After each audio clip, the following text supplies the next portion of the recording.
आज बाबूजी कुछ ज्यादा ही सुबह उठ गए थे। बाहर वाले कमरे से लगातार खटर पटर की आवाज आ रही थी। पता नहीं इतनी सुबह सुबह उठकर बाबूजी कमरे में क्या कर रहे हैं। देखती हूँ जाकर। सुधा उठकर जाने लगी तो उसके पति अजय ने टोका, कहाँ जा रही हो सुधा? सो जाओ आराम से, नींद हराम करने की जरूरत नहीं है, समझी? अरे देखने तो दीजिए कि बाबूजी क्या कर रहे हैं, कहीं कोई परेशानी तो नहीं उन्हें सुबह सुबह। अजय बोला, कोई परेशानी नहीं है, बेचैनी है और कुछ नहीं। अजय ने तकिए से अपना कान बंद करते हुए कहा, तुम्हें याद नहीं है सुधा कि आज कौन सी तारीख है? ओ मैडम, अब याद करो ना, आज 30 तारीख है, 30 तारीख। अजय आगे बोलता गया, 3 महीने पूरे हो गए आज। माँ आने वाली है हमारे पास और इसी खुशी में बाबूजी को नींद नहीं आ रही है। अभी से ही इंतजार में नहा धोकर बैठ जाएंगे। पता नहीं 70 साल की उम्र में कौन सा उमंग बाकी है मिलने का। इतना तो हमें भी कभी नहीं हुआ इन 10 सालों में। एक व्यंग भरी हंसी अजय के होठों पर खेल गई। लगभग 3 सालों से लगातार यही नियम चल रहा है। बंटवारे के बाद दोनों भाइयों ने बाबूजी और माँ के सामने प्रस्ताव रखा था कि एक साथ दोनों के खर्चे का बोझ वे नहीं उठा सकते। सो 3 महीने एक भाई के पास कोई एक आदमी ही रहेगा।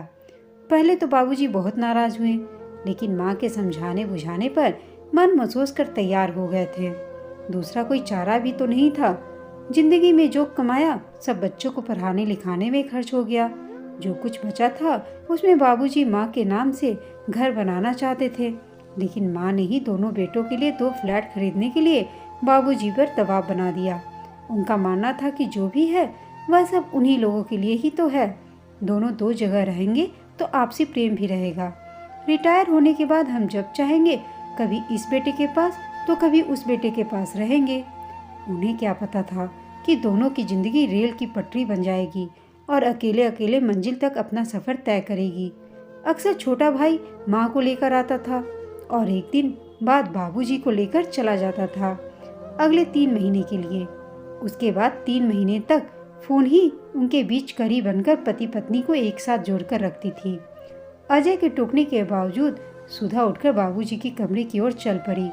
जाकर देखा तो वे अपने बेड पर चादर झाड़ रहे थे। सुधा को देखते ही थोड़े झेप गए और बोले, ओ बहू, मेरी वजह से तुम्हारी नींद खराब हो गई, मुझे माफ़ करना।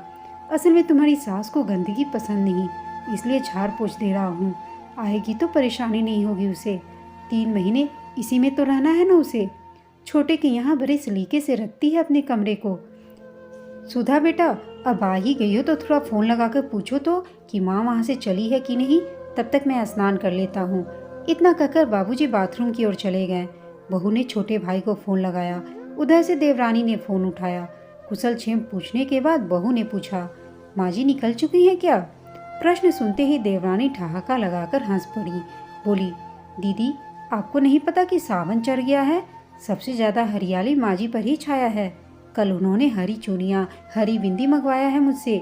सजने में लगी हैं सुबह से। लगता है जैसे पहली बार जा रही हैं बाबूजी से मिलने। 4 दिन से तैयारी कर रही हैं। पता नहीं इस उम्र में कौन सा उमंग बाकी है जो इतनी सारी तैयारी बाबूजी से मिलने के लिए कर रही हैं। ये तो तैयार होकर बैठे हैं, देखिए कब तक निकलती हैं। चलिए कम से कम 2 दिन तो मुझे इस जिम्मेदारी से छुटकारा मिलेगा। तंग आ गई हूँ 3 महीने से ढोते ढोते। सामने से नहाकर बाबूजी आ रहे थे, सो बहू ने स्विच ऑफ कर दिया और बोली, बाबूजी माँ जी थोड़ी देर में निकल जाएंगी, वहाँ से लगभग 2 बजे तक, और यहाँ पहुँच जाना चाहिए उन्हें। आप तैयार हो लीजिए, मैं आपके लिए चाय बनाती हूँ। ऑफिस निकलते हुए अजय ने कहा, सुनो आज ऑफिस में कुछ ज़रूरी काम है। माँ आएगी तो फ़ोन करके परेशान मत करना, मैं नहीं आ पाऊँगा। माँ आते ही सबसे पहले आप ही को ढूंढती है, सुधा ने कहा। अरे वह सब तो दिखावा है, वो मेरे लिए नहीं बल्कि बाबूजी से मिलने को बेचैन रहती है। दोपहर के समय एक ऑटो घर के बाहर आकर रुक गया। आवाज़ सुनते ही बाबूजी कमरे से लगभग दौड़ कर बाहर आए। एक अलग तरह की चमक थी उनकी आंखों में, जैसे किसी चकोर को चांद मिल गया हो। बहू भी जल्दी से बाहर आई। उसने माँ के पाँव छुए। माँ ने प्यार से बहू को ऊपर उठाकर गले से लगा लिया। छोटे भाई ने माँ के सारे सामान को बाबूजी के कमरे में रख दिया। शाम को अजय ऑफिस से आया। माँ के पैर छुए और अनमने ढंग से खुश होने का दिखावा करने लगा। बाबूजी आज बहुत खुश थे। सबने मिलकर रात का खाना खाया। सब सोने की तैयारी करने लगे। अजय थकान के कारण पहले ही आकर सो गया। देर रात तक कमरे से माँ बाबूजी की बात करने की आवाज आ रही थी। अजय खिन्न होकर बोला, पता नहीं इन लोगों के बूढ़े देह में कितनी ताकत है। लगता है 3 महीने नहीं 3 साल पर मिले हों। इनकी बातें तो खत्म होने का नाम ही नहीं ले रही हैं। थकते भी नहीं। वाह रे रिश्ता।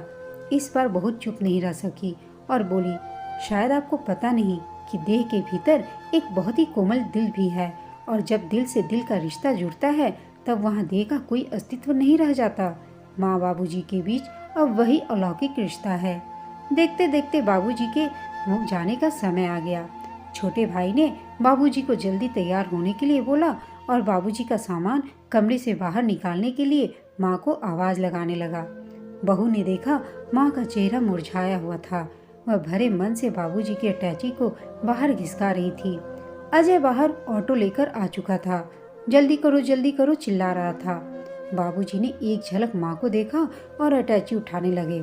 बहू तेजी से कमरे में आई और बाबूजी के हाथ से अटैची लेते हुए बोली, बाबूजी आप कहीं नहीं जा रहे हैं। अब से आप दोनों अब हमेशा हमारे साथ रहेंगे। मुझे आप दोनों चाहिए बस। मैं आप दोनों के बिना नहीं रह सकती। माँ ने सुधा बहू को कलेजे से लगाते हुए बोली, बेटा तूने तो आज वह खुशी दी है जो खून के रिश्ते ने नहीं दिया। इस ढलती सांझ में आस का दिया जला दिया है तूने। तुझे हम दोनों की भी उम्र लग जाए। उसके बाद अजय सुधा पर गुस्सा होने लगा कि तुमने ये क्या किया। किसी एक को हमारे साथ रहने की बात हुई थी और तुम दोनों को रख रही हो। फिर घर का खर्चा कैसे चलेगा। लेकिन सुधा अपने लिए गए फैसले पर अडिग रही और उसने कहा कि अगर माँ बाबूजी साथ नहीं रहेंगे तो मैं भी यहाँ पर अब नहीं रहूंगी। आखिरकार अजय को सुधा के सामने झुकना ही पड़ा और उस दिन के बाद से माँ बाबूजी दोनों एक साथ रहने लगे।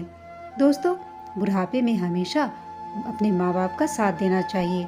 आपको यह कहानी कैसी लगी कमेंट करके बताइएगा। साथ ही कहानी अच्छी लगी हो तो इसे लाइक, शेयर और चैनल को सब्सक्राइब अवश्य कीजिएगा। कहानी सुनने के लिए आप सबका धन्यवाद।